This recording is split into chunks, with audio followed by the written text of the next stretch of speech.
ایک کہانی بڑی پرانی۔ کہتے ہیں کسی گاؤں میں انو نامی ایک شخص رہتا تھا۔ وہ بہت محنتی تھا مگر قسمت اس کا ساتھ نہیں دے رہی تھی، جس کی وجہ سے اس کے گھر میں نوبت فاقوں تک پہنچ چکی تھی۔ ایک دن اس نے بیوی سے کہا کہ اگر ہم یہیں رہ کر کام کرتے رہے اور حالات بدلنے کا انتظار کرتے رہے تو شاید وہ دن بہت دیر سے آئیں، کیوں نہ ہم کہیں اور جا کر اپنی قسمت آزمائیں۔ اس کی بیوی بھی اس سے کم نہ تھی۔ اس نے کہا تم ٹھیک کہتے ہو، اس گاؤں میں رہے تو غربت ہی رہے گی، مگر میرا خیال یہ ہے کہ ہم دونوں کا اکٹھے جانا شاید زیادہ اچھا نہ ہو۔ پہلے تم اکیلے جاؤ اور کچھ کوشش کرو، اس دوران میں یہاں ہی محنت مزدوری سے کچھ کمانے کی کوشش کروں گی۔ انو نے اپنی بیوی کو اپنے ساتھ چلنے کے لیے بڑا زور لگایا مگر وہ نہ مانی، تو انو نے بھی ضد چھوڑ دی اور اکیلے ہی جانے کی تیاری کرنے لگا۔ اس نے اپنی بیوی سے کہا میں کل صبح ہی روزی کی تلاش میں نکل جاؤں گا۔ بیوی نے کہا صبح تو منگل کا دن ہے، اس لیے کل جانے کے بجائے بدھ کے روز سفر پر روانہ ہونا یہ ہمارے لیے بہتر ہوگا۔ انو نے کہا میں ان باتوں پر یقین نہیں رکھتا، مگر ایک دن اس سے کیا فرق پڑنا ہے، تمہاری خوشی اور اطمینان کی خاطر میں پرسوں روانہ ہو جاؤں گا۔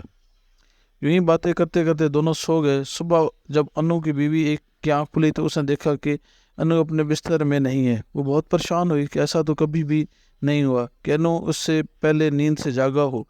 آج کیا ہوا ہے؟ اس نے اپنے چھوٹے سے گھر میں ادھر ادھر اس کو ڈھونڈا مگر وہ نہ ملا، تو اس کی پریشانی میں مزید اضافہ ہو گیا۔ وہ تھک کر گھر میں کی دہلیز پر بیٹھ گئی۔ اس کے دل میں کئی طرح کے خیالات آ رہے تھے، مگر وہ ہر خیال کو سر سے جھٹک کر دور کر دیتی۔ اپنا سر جھٹک جھٹک کر وہ تھک گئی تھی اور دل ہی دل میں دعا کر رہی تھی کہ اس کے شوہر کے سے کوئی اچھی خبر مل جائے۔ ابھی وہ یہ سوچ ہی رہی تھی، گلی کے رکڑ پر اسے اپنا شوہر آتا ہوا محسوس ہوا۔ پہلے تو اس نے اس سے وہم سمجھا مگر پھر یقین ہو گیا، تو ایک کر اس کی طرف بڑھی اور وہ آہستہ آہستہ قریب آ رہا تھا۔ چند لمحوں میں وہ اس کے قریب پہنچ گیا۔ انو اپنے بیوی کو یہ بے چینی دیکھ کر پریشان ہو گیا اور اس سے پوچھنے لگا کیا ہو گیا، اس طرح کیوں بے چین اور پریشان ہو رہی ہو؟ بیوی بولی تم بتاؤ کہ اس وقت کہاں سے آ رہے ہو؟ میں تمہیں گھر پر غیر موجود پا کر سخت پریشان ہو گئی تھی۔ اس سے پہلے تو تم کبھی بھی اس طرح گھر سے نہیں گئے تھے۔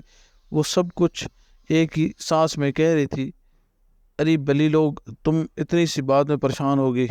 ابھی تم مجھے کل روزی کمانے کے لیے شہر بھیج رہی ہو اور آج تم میرے بغیر پریشان ہو رہی ہو۔ میرے بعد تم کیا کرو گی؟ اچھا زیادہ باتیں نہ بناؤ، مجھے بتاؤ کہ کہاں سے آ رہے ہو صبح صبح؟ بلی لوگ، آج میں صبح کی نماز پڑھنے مسجد گیا تھا۔ کل مجھے سنتو بتا رہا تھا کہ صبح کی نماز پڑھ کر اللہ سے مانگو تو وہ ضرور دیتا ہے، مگر تمہیں تو نماز پڑھنی ہی نہیں آتی۔ مجھے لگا کہ تم میرے ساتھ جھوٹ بول رہے ہو۔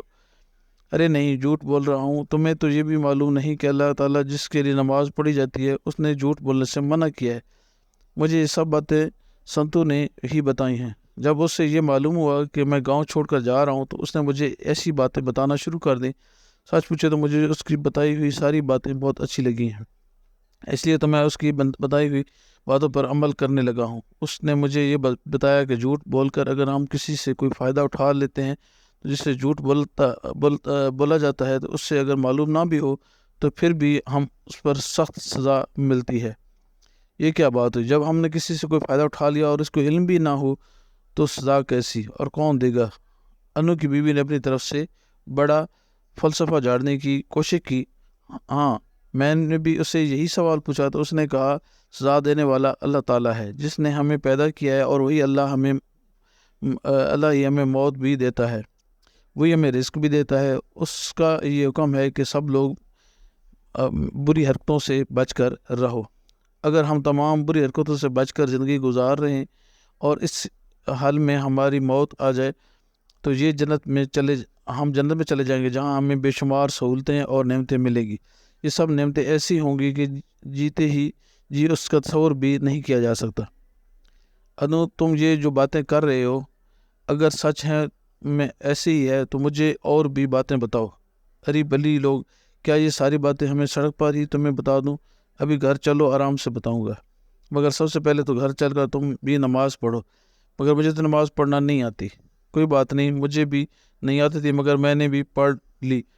میں تمہیں اتنی سکھا دیتا ہوں جتنی مجھے آتی ہے، آہستہ آہستہ ساری آ جائے گی اور اس طرح ہم سزا سے بچ جائیں گے اور بے شمار نعمتیں اور سہولتیں حاصل کر لیں گے۔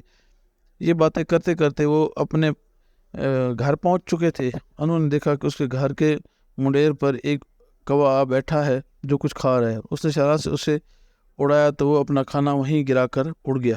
اس نے پاس سے گزرتے ہوئے دیکھا تو وہ ایک چھوٹا سے اصلی ہیرے کا ہار تھا۔ بھائی لوگ یہ دیکھو، ابھی ہم نے نیک بننے کا ارادہ کیا تو اللہ تعالیٰ نے ہماری مدد کر دی۔ جب سچ مچ کے نیک بن جائیں گے تو پھر وہ ہمارے ساتھ کتنا اچھا سلوک کرے گا۔ چلو اس کو سنبھال لے، آج بازار جا کر اس کو بیچ کر ضروریات زندگی کی چیزیں خرید کر لاؤں گا اور ہم یہی ہنسی خوشی زندگی گزاریں گے۔